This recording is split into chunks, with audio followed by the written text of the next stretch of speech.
અને હવે આગળ નજર કરીએ અન્ય સમાચાર પર સુપરફાસ્ટ અંદાજમાં। અમિત શાહના નિવેદનને તોડી મરોડીને રજૂ કરવાને લઈ રાજકોટમાં ભાજપનું વિરોધ પ્રદર્શન, રાહુલ ગાંધીનું પૂતળા દહન કરવામાં આવ્યું। જળ શક્તિ મંત્રી સી.આર. પાટીલે કહ્યું કે જલ જીવન મિશન હેઠળ યુવાનોને ગામડાઓમાં કામ મળી રહ્યું છે। અમારી યોજના 2 થી 3 ગામડાઓને જોડીને જલ મિત્ર બનાવવાની છે। આ યોજના હેઠળ 15 કરોડ પરિવારોને કનેક્શન મળ્યા છે। તો રાજ્યમાં કડકડતી ઠંડીનો ચમકારો, 20 જિલ્લાઓમાં તાપમાન 15 ડિગ્રીથી પણ નીચું થયું। નલિયા 5.7 ડિગ્રી તાપમાન સાથે ઠંડુગાર। રાજકોટમાં 10.8 ડિગ્રી, પોરબંદરમાં 10.9 ડિગ્રી તાપમાન નોંધાયું। તો અમદાવાદમાં 14.9 ડિગ્રી, ગાંધીનગરમાં 14.1 ડિગ્રી તાપમાન નોંધાયું। ઉત્તર પૂર્વના પવન ફૂંકાતા ઠંડીમાં વધારો નોંધાયો। વડોદરાના શિનોર પંથકમાં ધુમ્મસભર્યું વાતાવરણ રહ્યું। ગાઢ ધુમ્મસને લઈને વિઝિબિલિટીમાં પણ ઘટાડો। વિઝિબિલિટીમાં ઘટાડો થતાં વાહન ચાલકોને ભારે હાલાકી। દેશના ઉત્તરીય ભાગમાં હાડ ગાળતી ઠંડી। હરિયાણાના હિસારમાં તાપમાન 0.6 ડિગ્રી પહોંચ્યું, ત્યારે પંજાબના ફરીદકોટમાં તાપમાન 0 ડિગ્રી નોંધાયું।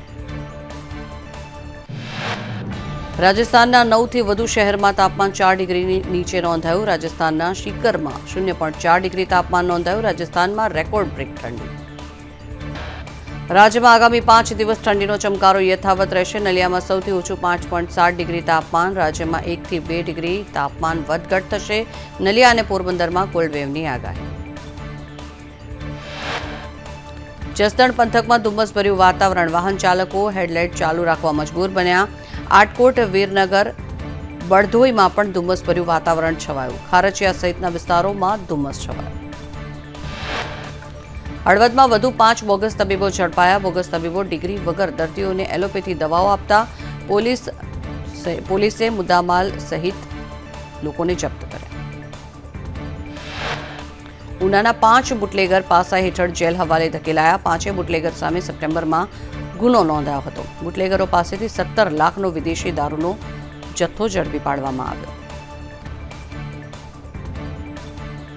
અમદાવાદમાં ખુલ્લેઆમ રસ્તા પર આતંક મચાવનાર અસામાજિક તત્વો વિરુદ્ધ રખિયાલ અને બાપુનગર પોલીસ મથકે ગુનો નોંધાયો। 6 આરોપી વિરુદ્ધ ગુના દાખલ, 2 આરોપીઓની ધરપકડ કરાઈ, 4ની શોધખોળ શરૂ। મહેમદાવાદની વેદ મલ્ટી સ્પેશિયાલિટી હોસ્પિટલ વિવાદમાં આવી છે। પતરાના શેડમાં ધમધમતી હોસ્પિટલમાં પીએમજેની માન્યતાથી આરોગ્ય વિભાગની કામગીરીને લઈને અનેક સવાલો ઉઠ્યા। વેદ હોસ્પિટલના સંચાલકોએ લૂલો બચાવ કરતા કહ્યું કે બાજુમાં જ હોસ્પિટલની નવી બિલ્ડિંગ બની રહી છે। 3 મહિના બાદ હોસ્પિટલ બન્યા બાદ સ્થળાંતર કરવામાં આવશે। તાલુકા આરોગ્ય વિભાગનું સમગ્ર મામલે તપાસ ચાલુ હોવાનું રટણ।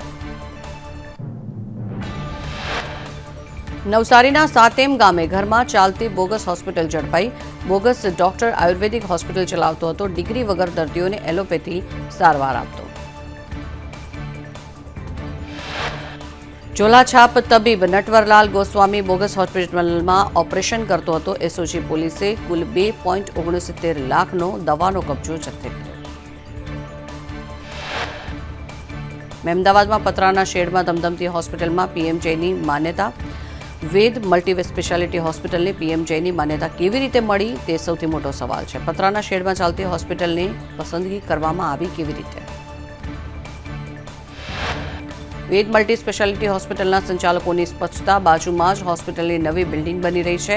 પ્રારંભિક ધોરણે ઊભો કરાયો છે આ શેડ। 3 મહિના બાદ હોસ્પિટલ બન્યા બાદ સ્થળાંતર કરાશે।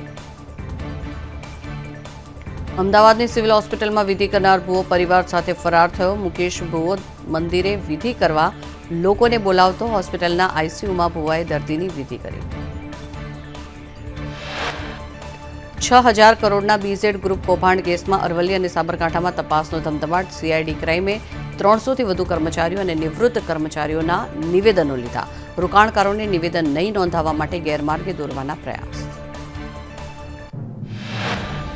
બીઝેડ કૌભાંડ મામલે સીઆઈડી ક્રાઇમે બીઝેડ ગ્રુપના સીએ રિશિત મહેતાની પૂછપરછ કરી।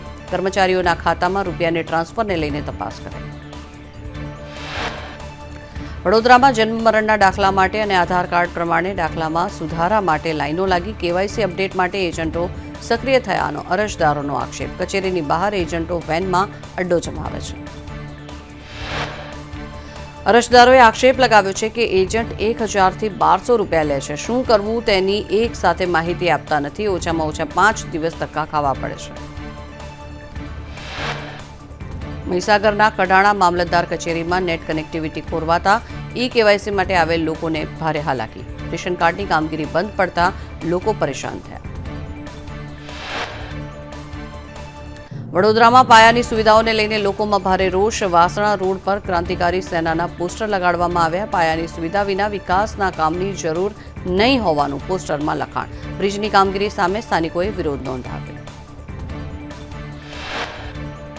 અમદાવાદના નારોલ લાંભા વિસ્તારમાં પ્રાથમિક સુવિધાના અભાવને લઈને સ્થાનિકોનો વિરોધ. રોડ અને ગટરના પ્રશ્નોનું નિરાકરણ ન આવતા સ્થાનિકોની કોર્પોરેશનની બહાર ધરણા પર બેઠા. તો સુરેન્દ્રનગરમાં સર્વિસ રોડ મુદ્દે લોકોનો વિરોધ. હાઈવે પર સર્વિસ રોડ ન હોવાથી ગ્રામજનોને ભારે હાલાકી. 9 મહિનામાં 20 અકસ્માતમાં 9 લોકોના થયા મોત. સત્તાધારના મહંતને બદનામ કરવાના વિરોધને લઈને સાવરકુંડલામાં હિન્દુ સમાજે એમએલએ મહેશ કસવાલાને આવેદન આપ્યું. મહંત વિજય બાપુને બદનામ કરવાના આક્ષેપ. સુરતમાં ભાજપના ધારાસભ્ય અને મેયર વચ્ચે લેટર વોર. મેયરના પત્રનો એમએલએ અરવિંદ રાણાએ સણસણતો જવાબ આપ્યો. મેયરના પત્રમાં બતાવેલો ખર્ચ ધારાસભ્યની ગ્રાન્ટમાંથી થયો હોવાનો ખુલાસો કર્યો. સુરેન્દ્રનગરમાં સંદેશ ન્યૂઝના અહેવાલ બાદ જર્જરિત પુલની બેરિંગ બદલવાની કામગીરી શરૂ. 15 દિવસ જર્જરિત પુલો બંધ રાખીને કામગીરી કરાશે.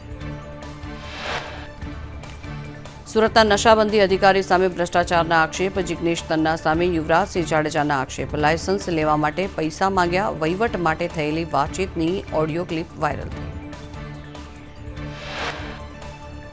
સુરતના નશાબંધી અધિકારીએ પોતાના પર લાગેલા આક્ષેપ ફગાવ્યા. અધિકારી જિગ્નેશ તન્નાએ કહ્યું કે મારી પર લાગેલા તમામ આક્ષેપો પાયાવિહોણા છે. નશાબંધી અધિકારી પર યુવરાજસિંહ જાડેજાએ આક્ષેપ લગાવ્યા. મહીસાગરના લુણાવાડામાં શિક્ષકોના બદલી કેમ્પમાં હોબાળો. જિલ્લા શિક્ષણ અધિકારી સમયસર ન આવતા શિક્ષકોમાં ભારે રોષ.